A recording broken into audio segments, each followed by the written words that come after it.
Simply put, with this part 3 of the reunion, Andy, you so full of that ain't the baby, that's my baby. My friends and the mom hate me. Go. Hey guys, what's up, your girl G here. Welcome back to my channel. Appreciate you for tuning in. Y'all, I know I'm at least a day behind on Real Housewives of Potomac, but there was just so much going on in my house right now. I'm playing Auntie, and then I just had kind of like a little mental, refresher that I needed to do. Every now and again, like your brain just kind of, it just goes in a mode of just shut down, and that's low-key kind of what happened yesterday. But yeah, I'm trying to get myself back up and up, and that always happens when I come and talk to you guys about all the juice that has been popping off, and all the juice that has been popping off is this part 3 reunion of Real Housewives of Potomac. So we definitely got to get into that, but first, can we just take it a second to appreciate your girl's hair now that I'm fried out and laid to the side? Every time I go see my sister, she's my personal hairdresser, okay? She be getting me done right. So I got a couple of low lights, if y'all can see, like a little burgundy red action. My hair is a little crimped because I went to sleep on it with no scarf, kind of forgot, but you can kind of see like the little low lights going on in there. I need to do something for fall, plus the new year coming up. I just need to get a little zhuzh going, okay? So now that we appreciated my hair and all its good lusciousness, we got to talk about the lusciousness that happened on Potomac Housewives, because it's a lot to break down. If you are new to your girl's channel, appreciate you for tuning in and clicking on my video. Let me welcome you to Big What's Up. Make sure you hit that subscribe button so you become a member of the Juice Box crew, okay? Become one of the Jujus. So, Real Housewives of Potomac, y'all. Let's quit playing. Let's break this shit down, okay? So we opened up with Candace running off. Woe is me. Oh my God, can't handle this. The tears falling down again. The only reason I'm a little bit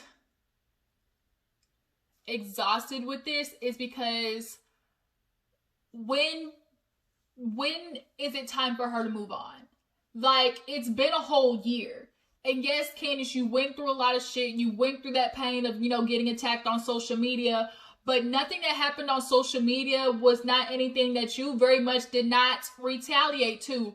You very much were on Instagram and Twitter going back and forth with people. You made the decisions to go on, Instagram lives and talk about how Monique is cuckoo and she shouldn't have even been a mother. Like, her kids, her kids should be ashamed to have a parent like her. They shouldn't even want a mother like her. You said some foul shit. You subjected yourself half the time to this Twitter stuff because you kept going back and forth when all you should have did was deactivate your shit and stay off for a good solid week, and then it would have disappeared. But the problem is, Candace, you can't control yourself emotionally yet. You're not emotionally intelligent yet. And that's okay. Not everybody's emotionally intelligent. That's something that you have to grow into. Some people. But I think you are discounting the amount of how much the pain that is caused to you was subjected to you from yourself.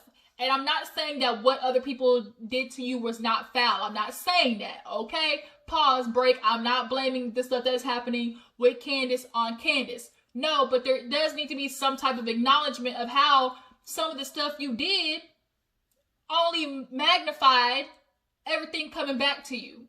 So, of course, Chris is back there. Here, I can honestly appreciate why she chose Chris. Chris has a way of de-arming her. He talking about, look, babe, he said something very valid. Are you going to let Monique control your emotions for the rest of your life? And at this point, the way that Candace is acting, she very much might will. And it's like, well, bitch, that's so sad for you, because you gonna really mess yourself up constantly either rehashing this or allowing this to control your emotions and keeping you from doing stuff. Like, you're now making the decision to allow what this fight has done and what other people have done to control your life. At this point, everybody's done your shit talking, everybody done their part, but now it's up to you to decide how you're gonna move on forward with your life. Chris was like, look, after this, we go eat, get some drinks, we send these cameras away, I'll drop a little dick in you, make you a little bit more happy, get them endorphins rolling, and call it a fucking night. So she goes back outside, as Candace is in the back. Here's where Andy had me looking at him with my good eye a little sideways, because he's like kind of badgering Monique, talking about, oh, but aren't you sorry? You didn't say nothing. Like, why aren't you crying? I'm finding it really hard that, Candace is over here emotional and, I don't see no remorse from you. And Monique is like, well, I've already, first of all, been through all these emotions. We watched it on goddamn TV, her going through that, talking to her pastor, talking to her life coach. We watched that. Then, now because it's a year later and Monique's still not crying a year later doesn't mean that, like, she has no feelings about it. But I honestly think Andy was trying to do Bravo's work of, we need to make sure Monique expresses remorse, because people are going to have a problem if we let her back and don't at least punish her for, you know, slapping the back of Candace's head. At this point, anytime there's any type of physical or extra controversial event that happens on Housewives, Bravo and Andy have to look like they're punishing the person who did the mess. So they have to look like they're punishing Monique. Therefore, Andy is trying to make sure it comes across as if he is making sure Monique gets held accountable, which is not wrong to hold Monique accountable, but it is wrong for you to continue to make her seem like she hasn't done her part in, you know, taking ownership of what she's done, or, you know, why are you not reacting the same way Candace is reacting? Like, you can't make them two be the same person. So when Andy started doing that, I was like, oh, okay, I see what the fuck we doing here. Like, am I tripping? Or, like, tell me what y'all think about how Andy, like, asked her about her emotions. Like, how did y'all feel? So Candace comes back, and then they, of course, dissect the fight a little bit more. And Candace is like, you know what? I can't believe we were talking about this. The way you sat there and had the whole world, you know, coming after me, you and your lackeys, these bloggers that you paid off. And Monique is like, I must have a lot of power. And honestly, Candace, I need you to understand something. People who give their opinions, you know, reviewers as myself, you know, the Funky Dinevas of the world, the Erica De Niro's, you know, the Terrence and the Scotties, you know, Bonnie Blue, all of us who give our opinions, we can think for ourselves. Like, we don't need somebody to come pay us in our back pocket to say whatever, because we're very opinionated people, or shit, we wouldn't be reviewing shows. We can have our own opinion. But the thing is, Candace, I think you're underestimating how people already felt about you. Like, people already were kind of like teeter-tottering on how we were going to go with you, whether we liked you or not. We did like you when you came on, but then you started falling off a little bit, bitch, because you was acting a little reckless with the mouth. And a lot of people in this world, we don't do well with recklessness of the mouth, because we raised, and, you know, some of us are raised in the talk shit, get hit, you know, type, you know, demographic. So for us, I don't think you're putting way too much on Monique, because people already are going to have their opinions of whoever they like on the show, whether it be Giselle, Robin, you know, you, Monique, like, people are already going to have their opinions. And whether which way the fight, Kayla, you could have hit Monique on the head, and they still, had this been reversed, the same shit still would have happened. People still weren't going to like your ass regardless of, you know, how the situation popped off. So, and another thing is, you're not helping yourself being on the goddamn Post-its and pills, and then crying, and then you're sitting here throwing jabs and darts and all type of little snippy remarks as the reunion is going on. It's like, are you a battered woman in the corner and Monique has you, like, you know, scared for your life? Or is it you can all of a sudden hold your own and you can throw snippy remarks and sarcastic ass, you know, stuff to say? Like, it's hard for us to sit there and consider both of them to exist at the same time. So she goes from that to, oh my God, Andy's asking, well, you know, you went back against her in a court of law, you countersued. And why did you do that if you already apologized and know that you did wrong? And it's like, first of all, I can take accountability of, you know, knowing I did wrong. Maybe I went too far, busting that bitch in the head. Luckily, her wig glue was tight, on point. But I'm not getting ready to go to jail. Like, we cannot blame Monique for trying to defend herself in the court of law. Like, and Candace would be her quack ass of a lawyer. Bitch, the lawyer did what he was supposed to do, right? So, who really a quack lawyer? Because your lawyer couldn't even get no goddamn money nor no criminal case. So, who really the quack ass lawyer? So, Monique was like, I hired a lawyer, the best in DC, to do what he's supposed to do, which is give me legal advice, and I took that shit. And look where it got her. Walk off scotch-free, okay? She walked out of that court jail like a nigga free out, okay? Like a nigga just got out. That's how she was walking out, like, like, where my first meal coming from? Like, that's how Monique came out of this. Now, she also, you know, went to the point of the apology. Monique did try to apologize, but at the point in which she tried to apologize, Candace had already been advised by her lawyer to take this to a civil suit, which was asking for money. Now, Candace, for you to sit there and act like, bitch, you weren't asking for no money, you were going after Monique by any means necessary. I can't blame you for it. Your feelings is hurt. You embarrassed. I think mostly a part of this is Candace's pride is very much hurt and embarrassed. And then on top of realizing, oh God, like the whole world fucking hates me, I'm sure she's like, I gotta get back at Monique by any means necessary. So I'm gonna embarrass you too. I want a mugshot plastered all over the internet to go viral, to make myself think I'm going to feel better after doing that.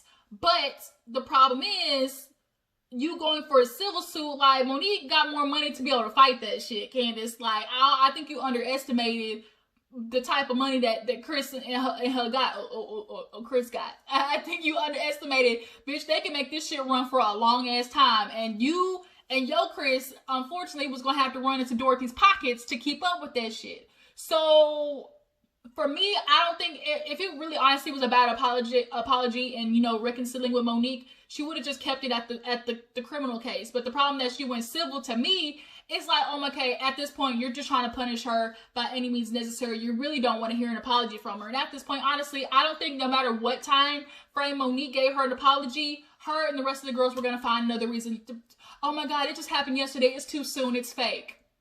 But yet, y'all badgered Candace about Ashley, about apologizing to Ashley. And she's like, I'm not doing it. Like, I'm not going to apologize. What am I apologizing for? So, there's no point in making somebody apologize if the shit isn't genuine. Because then 2 weeks later, when something happens and they back to blowing up on your ass, it's going to be like, well, why did you apologize? And that's such fake ass shit. So, Monique needs to apologize when she's ready and honestly, truly wants to do it. That's, to me, and that could come, you know, as Candace said, a whole 365 days later. But the point is, you want it to be genuine. You wanted her to know and understand what she did.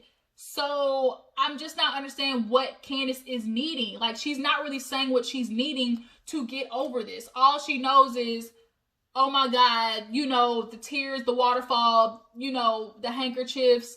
Like, I'm just ready for Candace to understand, like, girl, your life is ahead of you. You really gonna stay in this state forever? So after she got mad about the quack lawyer, you know, Andy's like, well, you know, is there anything left about the situation that need to be said? Monique apologized. She's like, look, I need to tell you that obviously our fight, it had nothing to do with you. She want to hit with the, oh, you know, when I was a kid, my dad used to poke me in my head. And it's like, Monique, look, girl, I ride with you. You was looking good this reunion, but cut the shit out. You had 600 different reasons why that Candace triggered you. And honestly, I think a lot of people feel like, girl, just say you want to beat the bitch's ass. That's all you had to say. You've been waiting to drag her ever since last season when she tried you at the goddamn roundup. She would drag me, bitch. You pregnant and all. Like, you've been waiting. And on top of that, I think you just allowed your emotions to stack up with all the bullshit that was happening behind the scenes with Charisse and Giselle. Especially Charisse and Giselle. I was going to say Robert, but mainly Giselle and Charisse because they were and Gigi. Like, I think you're allowing that to compound up about obviously everything that had been going on. So for Monique to at least recognize and be able to admit to Candace, like, girl, it really wasn't even about you. That's what, to me, what was most important, because Candace needs to then realize, okay, people are human. Emotions get the best of them. Shit, it happens with you. And yeah, Monique, you know, went too far by swinging and hitting, but that still doesn't mean she's above reproach and coming over, you know, and acknowledging her wrongdoing and improving for the better. And honestly, Candace, if you would genuinely think, you know, okay, I got into this fight with my friend, like, if we really just talked out our issues, y'all honestly can run this Potomac Housewives bullshit. Like, you, Karen, and Monique, 3 of y'all on Robin and Giselle's ass, y'all would run these bitches out of town. Like, Candace, you're not looking at the bigger picture. And I understand because you were still in this mode of fuck that bitch, but girl, like, at some point, you're gonna have to, you know, grow up, take your accountability, and grow yourself too, and hopefully grow mentally and emotionally, because that's where a lot of your issues lie. You are very much emotionally and mentally immature. And I'm sure a lot of it has to do with the way you grew up, being super sheltered and, you know, in the pageants, you know, always being uplifted, like y'all can't do shit wrong. But it's time for you to understand and realize them little green-eyed bitches that you rolling with is not really your friend. And shit, I forgot about Wendy. Wendy at this point was wallpaper, okay? So, you know, Monique apologizes, but Candace goes through with the, oh, I'd be able to accept it, but, oh, you had the song Drag Queens, and now Monique to another thing, talking about, oh, it wasn't about you. My therapist told me to write a letter, you know, what I'd want to say to you, but I knew you wouldn't accept, you know, talking at this moment, so I did that for me. And then Andy, here we go with his slick shit. Oh, so you're a recording artist?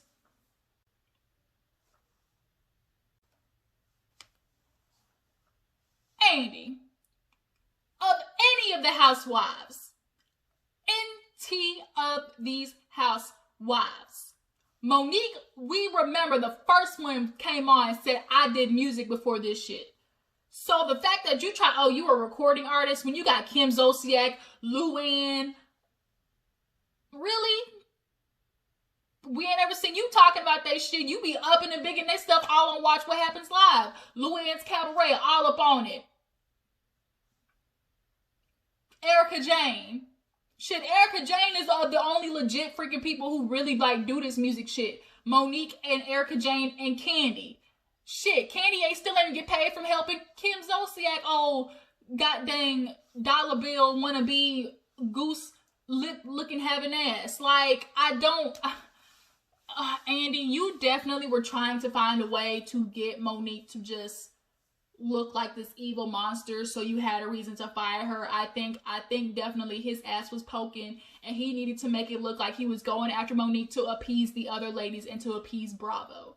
That's how I feel about that shit. But we will get into another episode of Daily Squeeze so I can dissect all this other stuff a little bit more, so I can just really talk about the reunion at this time. So after that, they get into Ashley's department of, you know, her involvement in putting in a deposition for Monique, and she's like, honestly, I didn't think it was gonna go anywhere. After seeing the fight, Andy's like, well, how do you feel after seeing the fight? She was like, it was intense. Part of her enjoyed, you could tell part of her enjoyed watching Candace get that ass tagged, because she got molly whopped, but like I said, praise Jesus to the hair glue and her stylist, because they had her get down right. But Candace obviously was like, oh, you know, that's when she brings up, oh, that's just real ironic because she was talking Cash Money shit about you. And Andy's like, well, do you believe it? And Ashley's like, I'm not saying that I don't believe it, but when it was time for Monique to show her loyalty, she did, you know, show her friendship. She did. You know, she's like, she never blasted me. She never outed my shit. Like, even when we weren't talking to each other. Monique, you stronger than bitch to me, because I'm sorry, Ashley just one of them hoes that you gotta, from a distance, as Medea say, like, Ashley, you gotta be careful with, because honestly, a lot of people feel as if the fan question said, like, you bitches are really only friends because y'all got dirt on each other. Ashley, we know Monique got that fucking footage. We know she got the footage. That $1 million home, all of a sudden, cameras is everywhere but the basement. You not as anal as Monique is.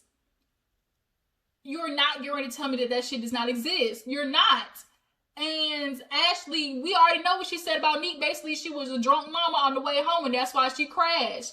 And I'm trying to, like, Candace said that, but I think we need to think about the timeline. She was probably talking shit at the time that her and Ashley weren't talking. So is that really valid? So then we go from that to talking about, where's Michael at? Of course, he at this fake ass wedding. Michael knows his ass should have been there, but he couldn't be there because everybody knows Andy would have gotten to his ass. Everybody would have gotten to his ass because the proof came out of him grabbing that cameraman's ass once again. Then we got to talk about his infidelities. Like, you men do not come and y'all keep placing whatever fake ass events that y'all have or being there to support your woman. Not necessarily what you gotta, endure through the reunion, but just be there to support your woman. Neither Juan, Michael, or goddamn Jamal with their fake ass relationship was there behind Giselle to support their woman. Shit.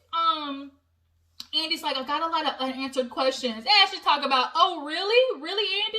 Bitch, you know we got questions we need answers to. Inquiring minds want to know. Why the fuck he can't keep his hands off of other people's prostates? That's what we want to know. So we end up moving on to Karen and Candace's moment. And it got intense. It really did. Candace was like, you know, I've just been dealing with so much, and especially with Karen, because then the question came up, okay, the ladies feeling like Karen took over Monique's side. And we see the footage, you know, Karen's year, and Karen was like, you know, of course my opinions have changed, you know, watching her, you know, from my perspective, you know, she swung the glass. And I do understand what Candace is saying. You're not going to equate me swinging a glass after my head is knocked into this table to Monique getting the first grab on me. Like, Karen, I understand you was trying to, like, make them even, but that some bullshit, okay? If a bitch got me by my hair, whatever's in vicinity, whatever I can reach is getting swung, okay? Period, boo. Period. So, wine glass it is, okay? So,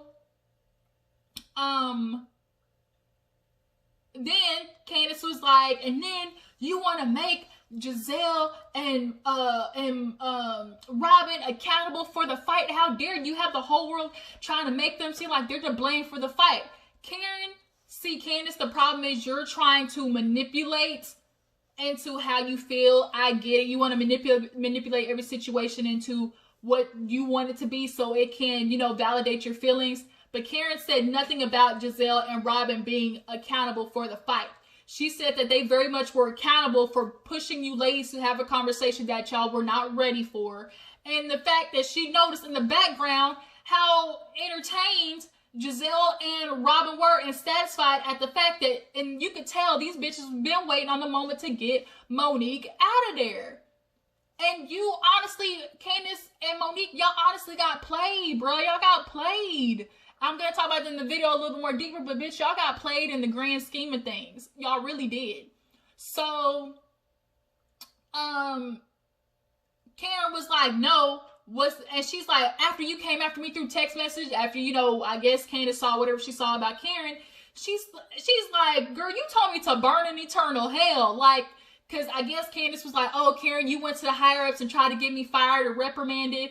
And Karen was like, yep, sure did. She's like, after I had a friend tell me to burn in eternal hell, Candace is like, well, that's not a threat. See, Candace, this is the problem, too. You want to feel like your words are not threats. Bitch, they might not be threats, but they are very much over the line. And you cannot be mad at somebody for retaliating at your extreme remarks. Telling your friend to burn in eternal hell, like, she gets super 0 to 100 real fast. And honestly, Chris, you are a God-given man to Candace, because, like, you have to check her a couple of times. Like, you spoiled ass brat because I don't want to hold your purse. Like, he has a way of, like, Candace has a way of going there and forgetting who the fuck she talking to.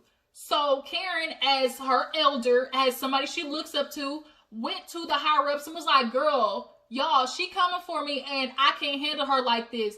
We all know that housewives have, like, their personal, like, therapist or whatever that they have that talks to them after scenes and stuff like that. So, a sports bra? I don't like that sticking out like that.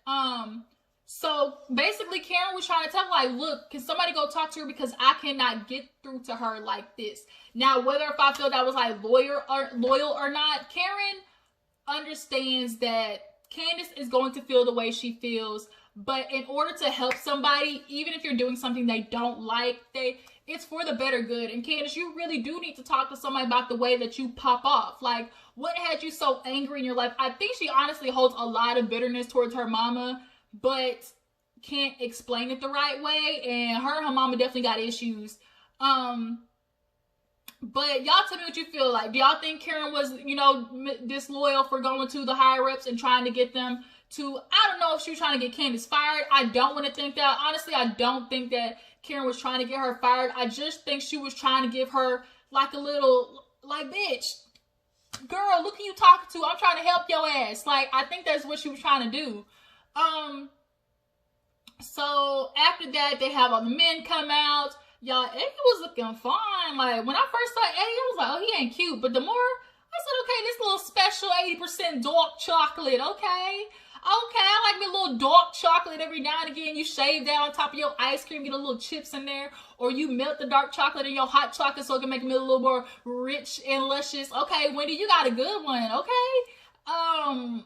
They talked to them a little bit about their life, everything. Honestly, Wendy, I think there was a missed opportunity here. You wanted to focus on your degrees, but really your storyline should have been you and Eddie's relationship with his parents. People probably would have been a lot more receptive to that and wanted you to stick around a lot more had we got something a little bit more real and genuine. You actually talking to the ladies about your life a little bit more, not the fact that you had 4 fucking degrees that you honestly didn't even want. You only did it for your mom. Now here it is, you damn near 40, telling your mom, I don't want to do this anymore, and you really did it for her.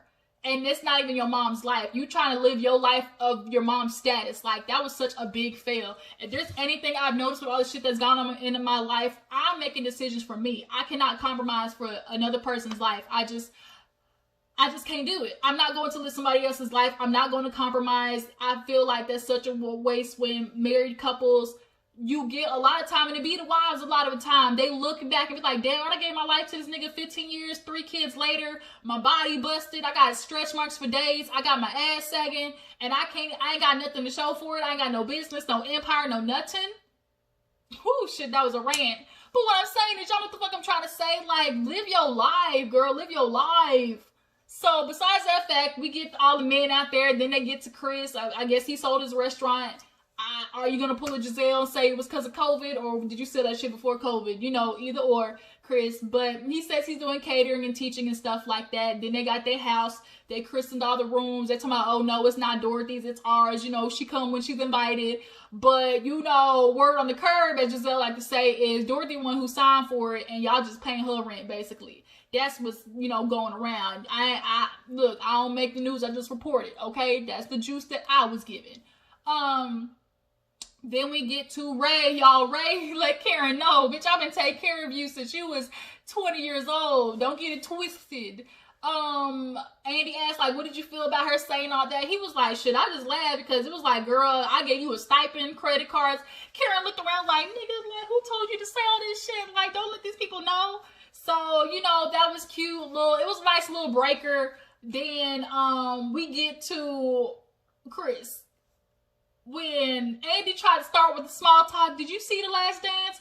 Chris said, no, the fuck I didn't, because I was watching all this shit that the women was talking about my wife. Andy, like, the look on Andy's face was like, oh, like, this nigga, like, here we go. He was not with the fuck shit, Andy. He was not. He was not with the ish. He was letting you know, like, I saw these hoes, let's get into it. But Andy was trying to kill me, trying to minimize it with the, oh, we already talked about this, and, you know, we already went through it for 30 minutes. Well, you should have brought Chris out there then. I feel like before in past reunions, they've brought husbands out, you know, before, like, they've had the group of husbands, they brought husbands out, you know, to discuss something that they were involved in. Chris should have been brought out, and that could have been nipped in the bud. Because for him to come out, when the husbands come out, of course he's going to want to talk about that. Of course he is. He hasn't had his time to speak on it. So they finally get into it, and Chris is like, look, I've heard about all the rumors. I know what's happening. We've been holding on this shit for, you know, for a couple of years now, and it needs to be discussed. So Candace tried to, it was amazing how oddly quiet Robin was in that section every time it came to talking about the plot. Hella quiet. And she sure didn't come, she always coming to Giselle's defense, but not nan time did she come to Giselle's defense. Nan. You don't want Nan? Okay? But Candace tried to be like, oh my God, look, this is what happened. Yes, after Andy's baby shower, some of the ladies we got together and we were just talking about everybody's, you know, mess going on, but there was never no plot. Candace. And that's what that is really what's pissing everybody off, especially in the sense of Andy, because you were sitting there acting like we didn't all watch Candace talk about this shit on like a 30-minute live, sitting down, drinking her wine, eating on some cheesecake. Like, we all saw her, and she was the one who brought up the word plot. Specifically the fact that it was supposed to be brought up that babies was not motherfucking big ass Chris's, in the words of Giselle. And it's not, y'all are trying to play like, oh, it was just rumors, we didn't say nothing. The plot it's the plot, y'all misunderstanding. The plot itself is not where you guys were talking about it. That's not what the plot is. We understand rumors go around and talk about people, The plot is that you hoes were trying to bring it to the show and make it a part of the storyline. That's where the plot took place. So Candace is trying to clarify, oh, I didn't bring it to you because if I brought every single rumor, I understand that. Every time you hear shit doesn't mean you gotta let somebody know. But Candace, because you and Monique were so-called supposed to be making friends again, and you hear two raggedy ass bitches like Giselle and Robin who you know don't fuck with her, the minute you hear them talking about that, you need to let Monique know that them other hoes know. That they're the ones talking about it. Because we don't know what they're going to do with that information. And we saw what Giselle did with that information, which is what she always fucking does, which is start mess, cause chaos and confusion. So, Andy's like, oh my God, the ladies already said that, you know, said their piece, they weren't involved. And it's like, Andy, here you are taking their word for it, and you're not digging into this enough. Because any other time when it came to Monique, you was digging, bitch. You was digging. But here at this situation, because you felt like, oh, we didn't air it. It was never on the show, but we didn't air it. It's like, so because it didn't become a major storyline on the show, that minimizes the effects that it has on somebody's marriage. That minimizes the effects that it has, that they had that rumor going around on freaking, you know, tabloids. The effects are still there regardless of it being on the show, Andy. I'm just not, like, and then Andy, you're talking about, oh, there was never no plot. You trying to tell me you didn't see Candace talking about that shit? You really trying to tell me you didn't see Candace talk? Literally have a whole live, Andy. You need to apologize. Get your behind on Watch What Happened Live and talk about Candace doing that. Candace admitted to it. She's even brought up Robin's name. And then here it is. The rumors are that there's a text message of Candace going around apologizing, you know, for putting it out there to the ladies. So, Chris was like, we're not doing this. I gotta say what I want to say, and we're gonna nip it here. Who brought it up on the show? Robin, I ain't say nothing. Wendy, I ain't saying nothing. My name Bennett, I ain't in it. Candace, no. Save the best for last. Giselle, don't fucking talk to me. See?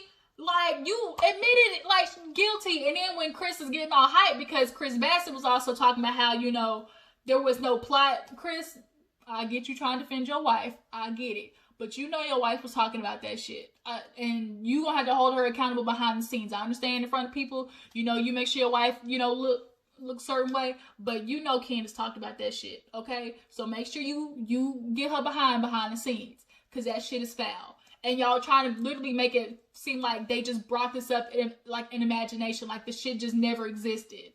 So, Giselle is really trying her damnedest to make Chris look real bad. Especially after his live talking about, oh, if I was a woman, I'd stomp y'all's ass. I wish I could turn into Caitlyn Jenner and stomp y'all. Like, first of all, they want to talk about, oh, you're a man threatening violence on women. The man literally said, I wish I was a woman, because if I was a woman, I would stomp your ass. I'm sorry, like, it might be an asshole thing to say, but I personally don't think, like, he was a man threatening violence. He didn't say, I wish I could pull up on you bitches right now and knock you out. That's not what he said. He said, I wish I were a woman.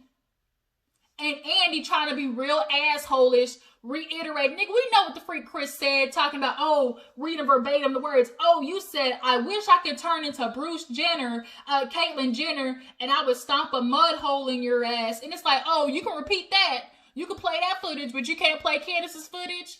Fuck out of here, Andy. You need to go. You need to stop hosting reunions. Your vibe of hosting reunions definitely is over.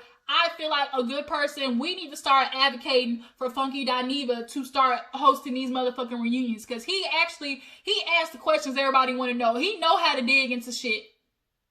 And I appreciate somebody who's objective. I'm a very objective person. I am very emotionally intelligent. I understand, you know, and so I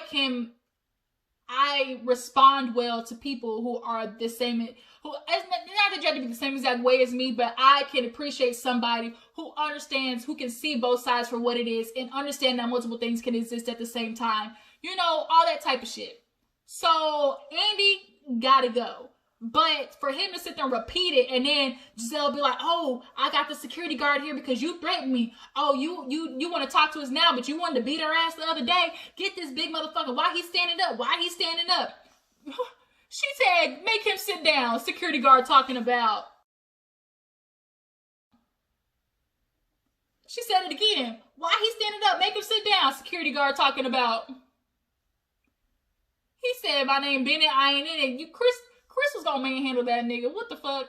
So she going off. Then she would talk about, this is what happened. I came over to y'all's house, right? And you talk about, oh, Giselle, this first time seeing baby. Oh, it looked like her daddy don't. It looked like her daddy don't. And she laughing. And that was Chris's way of letting Giselle know, bitch, I see you.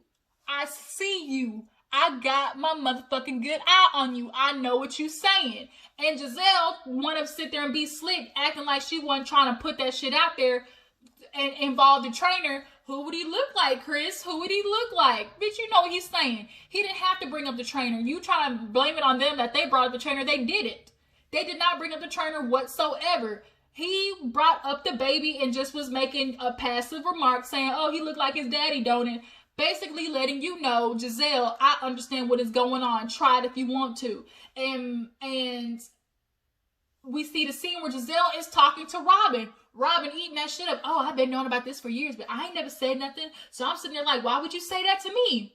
You said it in your confessional, heifer. In your confessional, you literally like, oh, word on the curb is Monique is out there messing with the trainer. Her side piece, her boo thing, her cuddle buddy. It had all 600 different names for it. You had a plan to bring that shit to the show. You did. You did, Giselle. You did. And for you to sit there and try to put it on them as if, oh, they brought it up, Giselle, fuck out of here. Fuck out of here. She is a person that you cannot be around.